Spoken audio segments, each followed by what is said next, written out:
Nabalot ng tensyon ang pagbasa ng sakdal sa Taiwanese na suspect sa pagchap-chap sa sarili niyang misis. Kung yung magugunita, yan po yung nangyari sa Makati. Sinugod at sinampal kasi siya ng kapatid ng biktima nang i-anunsyo na hindi matutuloy yung ikangay arraignment. Nakatutok si Oscar Oida. Umiiyak at nagngingit-ngit sa galit nang ilabas ng Branch 148 ng Makati Regional Trial Court si Tina Cobalida, kapatid ng Makati Chop-Chop Lady victim. Sinugod kasi ni Cobalida at sinampal si Yuan Chang Kuo o Tony Kuo sa loob ng korte.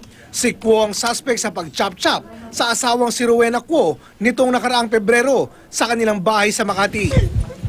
Kahit sa labas ng courtroom, di mapigil sa pag-iyak si Tina. Ano sabi sa inyo? Sorry daw. Sabi niya sa'yo? Anong sabi niya sa'yo? Sorry. Dumipensa ang ilan nilang kamag-anak sa naging aksyon ni Tina.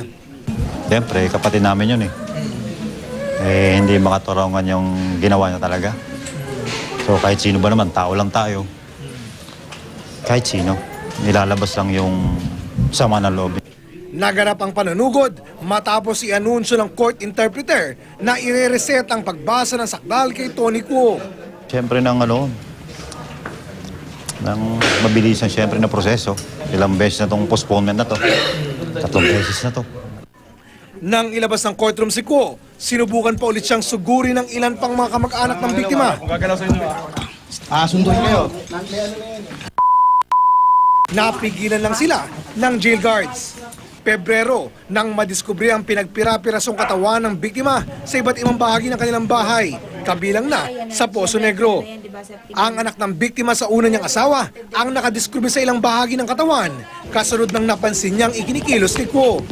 Maghahain ng manifestation ng abogado ni Kuo para di na maulit ang panunugod sa kliyente. Worse, mas grabe pa yung mangyari. Kasi before, we received a threat na sasaktan nga yung akusado sa next hearing. Oscar Oida, nakatutok, 24 oras.